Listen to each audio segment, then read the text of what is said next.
Bulavinaka and welcome to this episode of Nations Business. On this show, we will take you behind the walls of the Nasinu Corrections Facility and hear from the Attorney General, who's also the Minister for Justice, on the changes earmarked for the organization, as well as reviewing the pay for prison officers. Later on, we will travel to the north and see the progress in the development of the Damodar complex. We will speak to the Minister for Trade and CEO of the Damodar Group of Companies.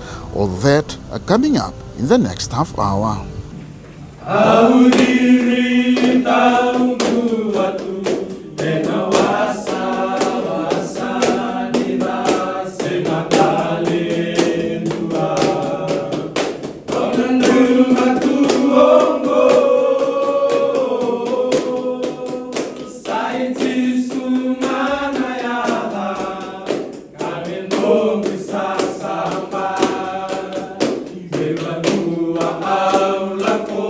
The Attorney General and Minister for Justice Siromi Turanga is touring the Fiji corrections facilities around the country to see for himself the conditions inmates are kept in. Following his tour of the Namboro, Levuka and Nasinu facilities, the Attorney General is impressed by the track record of former commissioners and the work currently carried out by the Acting Commissioner, Salote Panapasa, and a team. At the Nasinu Corrections Facility, the Attorney General was given a tour of the prison blocks, classrooms, mechanical workshops, farm, and the Nasinu Cemetery.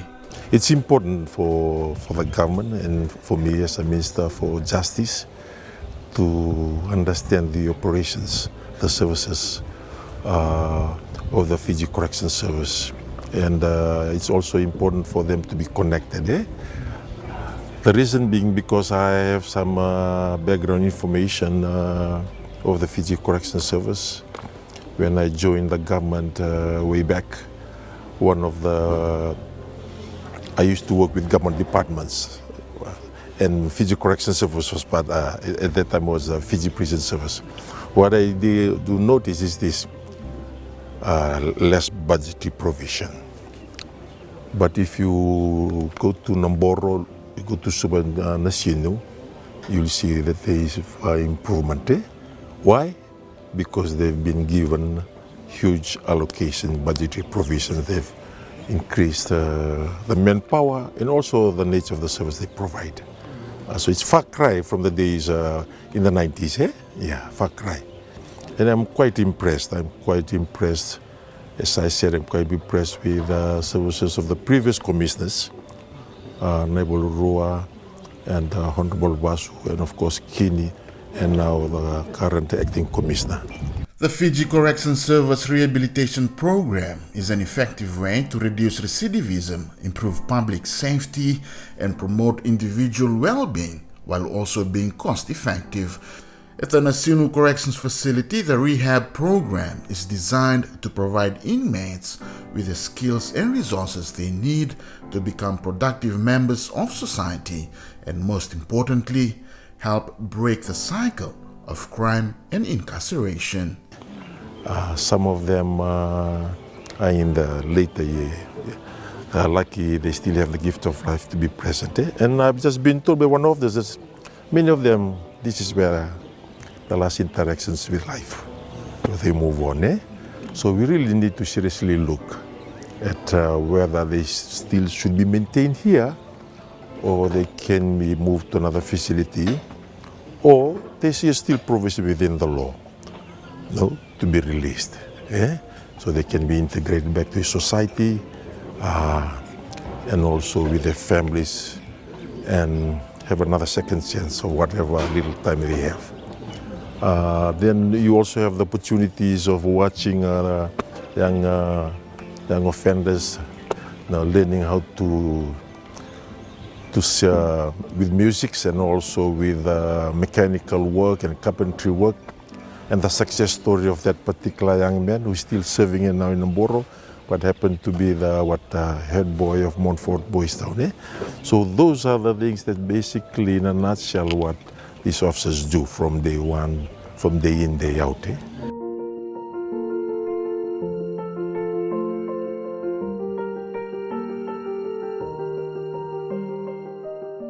Improving pay for prison officers is an important step towards creating a safe and effective correctional system. The Attorney General is of the view that adjustment and improvement to pay in the Fiji Corrections Service is long overdue. By providing competitive salaries and benefits, prisons can attract and retain high-quality staff who are committed to their work and have the necessary skills to manage the complex and challenging environment of a prison. This in turn can help improve safety and security and promote professionalism with the correctional system. If you are responsible minister, first you look at your own staff. And as you understand, they work in a very depressive environment, no? You talk to some of the officers. In the remand center, they say you can only work there for 3 years, not more, because you're psychologically traumatized. You work there for 5 years. New recruits don't work in remand centers. They will not last. Then you have the maximum. Eh? So these are the things what we have to consider about them. Then when there's an escape, and things change. COVID, during COVID, how are they going to manage with the inmates when they are locked inside? Because for them, as I say, as you hear acting commissioner, they can't wait to go and work outside. I mean, it's human nature. We are not created to be inside our house. We are supposed to be outside. But when they are there locked for 6 months, a lot of things will affect you psychologically. So it's imperative that changes must be made significantly, and they must be properly remunerated. Following his conversation with some of the inmates here and prison officials, the Attorney General and Minister for Justice spoke of humane and compassionate approach to addressing the needs of aging inmates. Returning elderly inmates to their families can promote family reunification and help to strengthen family bonds that may have been strained or broken due to incarceration. This can be especially important for elderly inmates who may have limited time left to spend with their loved ones. What concerns me, well, some of them came directly from the village, So I expect those they will be released to the village. I mean, you have to make amends with the wrongs that you do. The law, society has established this legal framework through the courts to impose that punishment. It has imposed that punishment. One day they will be released, either today, tomorrow, 3-4 years. So when they come out, go back, we hope that the people in the village don't go see them the same light that they were, or the wrongs that they did. But I also note with concern, some of them, they've not been to their villages, they're living elsewhere. Some of the youths here, they are from this particular village, but one of them has not ever been to his village. So there's a disconnection there. Your true identity, a person from this particular area, village, has no attachment to that village. I mean, you go to a village, visit a village, there's always activities in the morning, during the day, on a certain day, church service, then you have meetings and whatnot. So it's these activities that molds the lifestyle for a person in the village. Here in town, you basically at liberty to do whatever you want 24 hours a day. If you don't go to church, nobody cares. That is different. And in my view, given my experience in the bench for the last 8 years, most of these young adults living in Nandi, Singatoka, they are not from there. They are actually from Lomaiwiti, from Honolulu, from Kandavu, but some of them have never been to their village. I hope that this can be canvassed by the Itoke Affair, so we can put up a framework whereby we can send people to the village. In fact, there is a community law work I have done.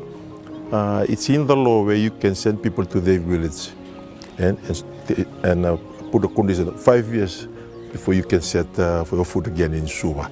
That particular law has not been utilized effectively by the courts. Why, I don't know. But to me, the acting Chief Justice Tem said it was specifically designed for that particular person to suit it okay. Because only in the village setup, that's where you're molded. And in my view, it's not been fully utilized. It needs to be fully utilized. Eh? Look, it's different when you sit around in the village setup. You sit with the elders, you can't just say a thing. Eh? It's the order of things. And you ask, go and do that, they will stand and do it. But in the urban areas, no, you are master of your own life. And you do whatever you want. And full liberty to do whatever you want. Eh? And those are the two different worlds we live in. Eh? And this clash is happening, that we see the results of our youths entering the correction facilities around Fiji.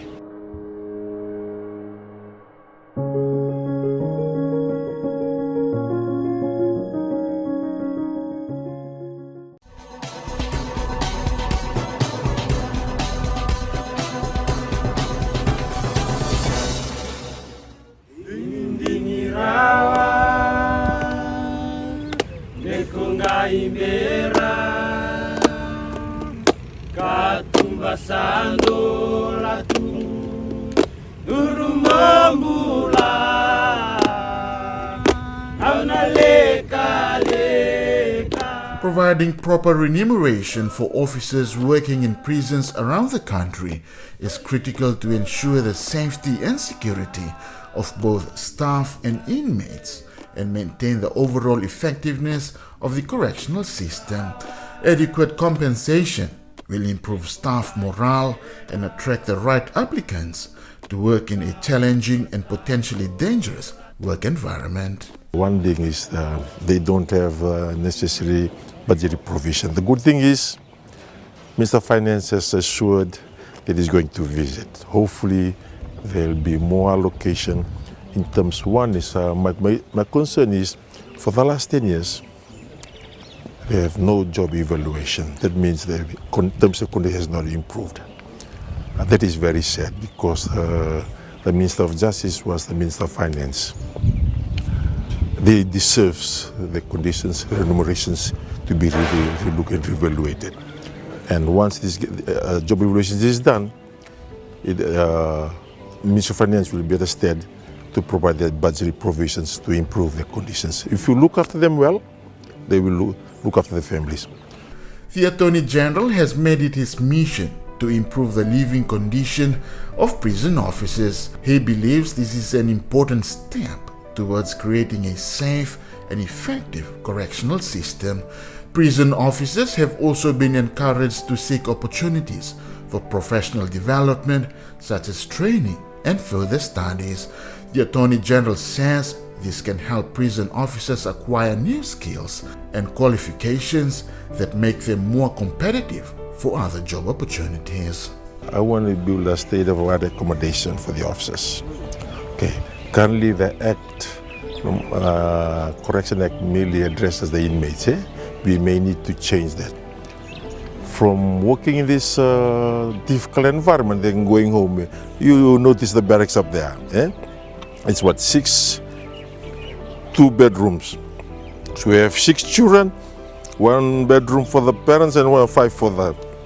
There is no privacy. Any room for them to study? None.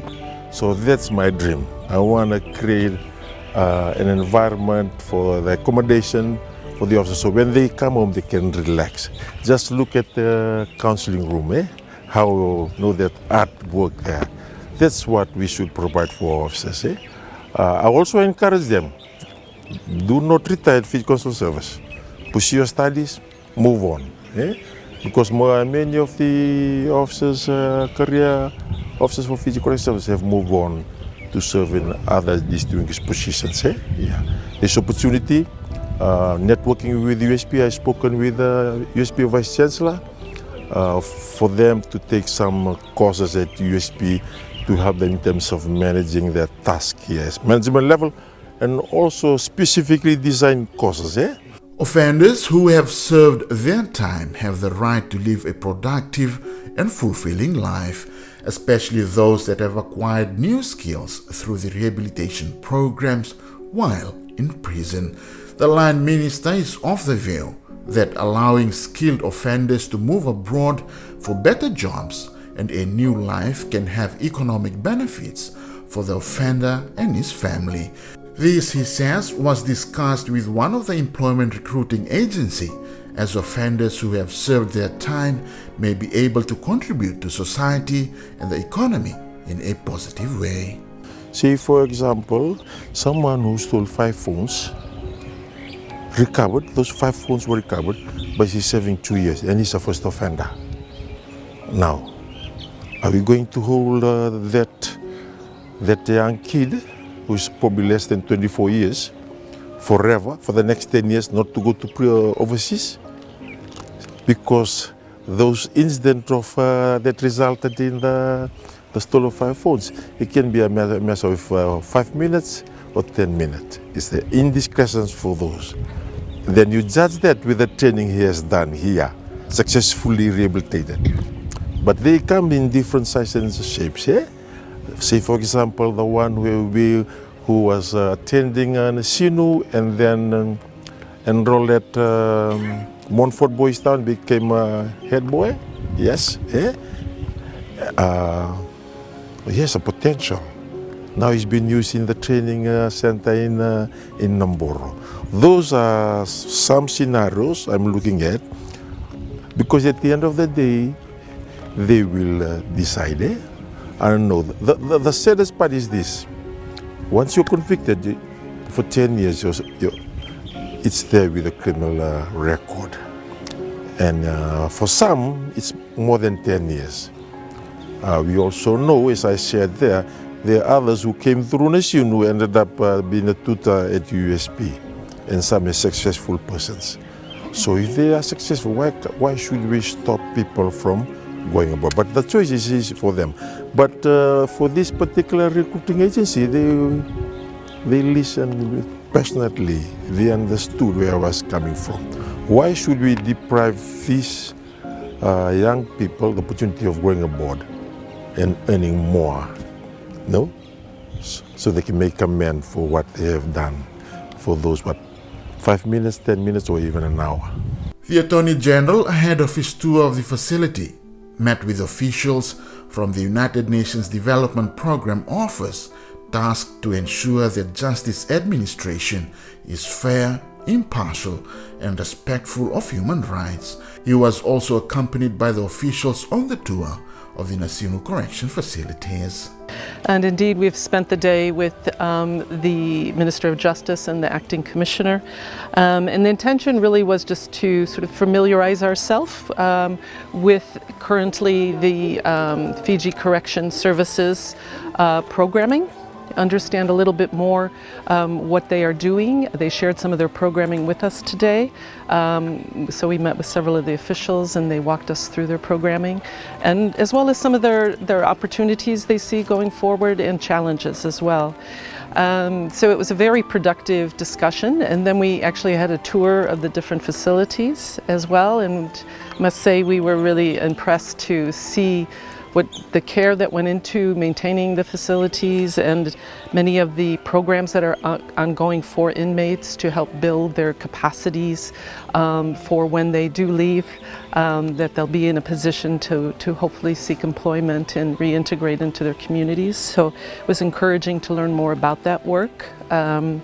And I think importantly, you know, at the end of the day, we had an interesting discussion with all of the officials and the minister and the acting commissioner around where are there opportunities for collaboration to be able to support some of the work through our ongoing programming here in Fiji, and also what other partnerships we could possibly bring in to also support Fiji's correction services here in Fiji.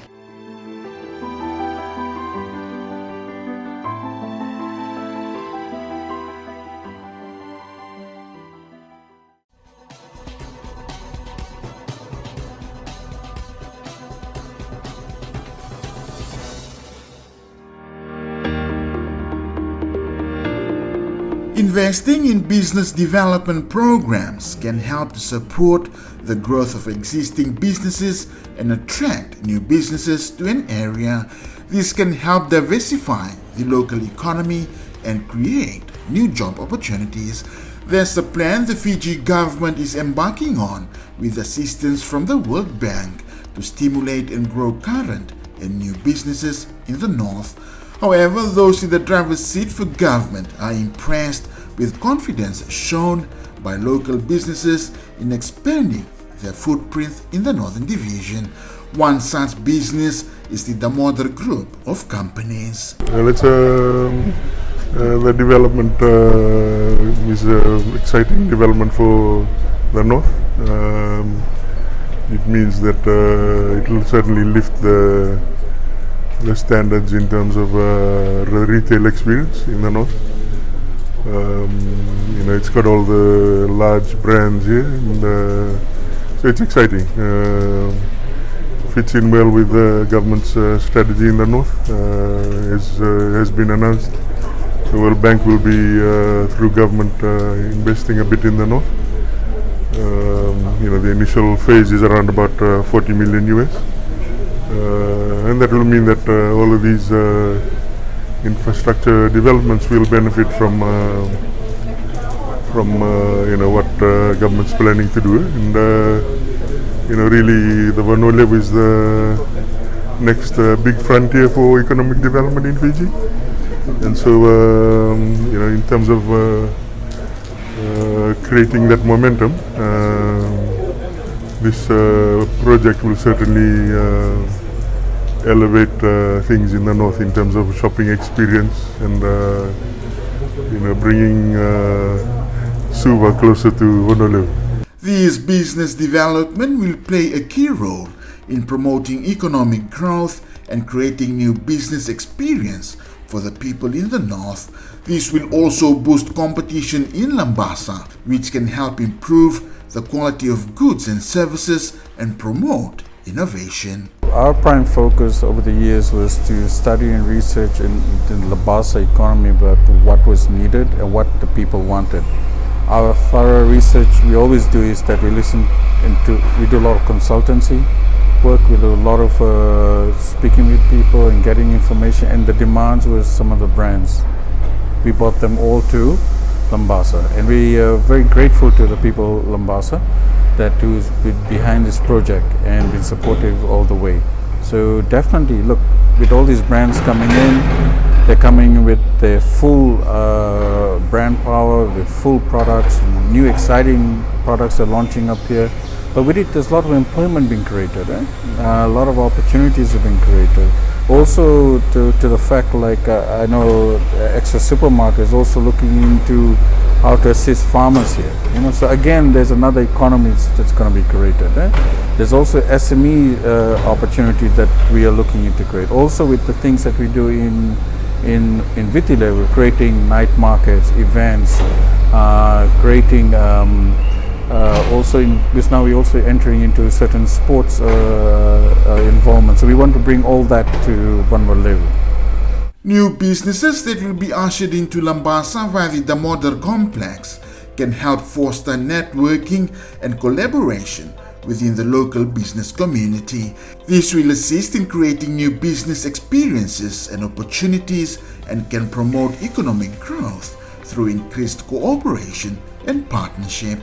As you can see, the first phase is completed. The second phase is just about to be completed. We're in a fit-out process at the moment. We're so excited that Extra Supermarkets here.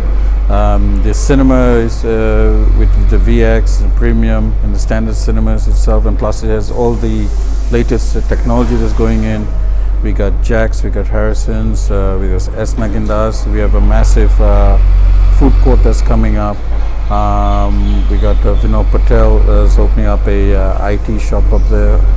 So we've got exciting tenants that are coming in to add into the mix, and also two big food and beverages, fine dine restaurants opening up. We got Delhi 6, Shanghai seafood restaurant. We got a massive kids play area. We have a very upmarket kava bars coming. So As we can see now that it has grown the economy. There's a lot of employment to be created. With it, there'll be a lot of VAT revenue for the government coming. So the idea is to extend the economies and create more opportunities. There's a hotel development that we are also just started. We're looking at that in the next quarter of next year completing. So yeah, look, we're quite excited. So that's a testament to their confidence in the north. We got HFC, Zen's here. Damodar is opening up their cinemas, which they're renowned for. And there's an office wing coming up and a hotel behind us here. So it's very exciting. It means that the big brands attract people in terms of retail. So I'm sure this will be a very busy part of Labasa going forward. They're looking forward to it, and it is basically not just us coming in investing, but it also has made other people to rethink about their developments, and they're doing. As you can see, there's another two that's happening in Labasa town. So yeah, look, I think people are just very excited about it, and we are grateful again, and we will do our best, provide the best service and best products as we can. Government, through the Ministry of Trade, Cooperatives and SMEs, is planning to assist this part of the country, one that requires development to improve the quality of life for its people and promote economic growth. I think the people of Fiji and particularly the north will start seeing some more development in the north. I mean, it's no secret that in some respects the north has been the forgotten frontier, but it's time that we put a bit more focus in the north. This week I'm here, Honorable Ngavoka's here, Prime Minister is coming in as well. So if we are serious about widening the economic pie and ensuring that everybody benefits, then it only makes sense that the north be part of the government development and the desire to increase economic activity in the country. The Damodar group of companies has moved to the north with the belief that through the $60 million investment, people here will not only be given the shopping experience as those in Suva, but will also be empowered through new jobs and economic growth. My hope is that treat this as your own, and we welcome Vanuatu, and we are grateful that we are accepted in the Vanuatu family. And our hope is that enjoy, treat this as your own, and we can expand the Vanuatu economy together. And that was Nation's Business for this week. Remember, you can view this show on the government YouTube page. Be sure to join us again next week. Till then, stay safe and more than manda.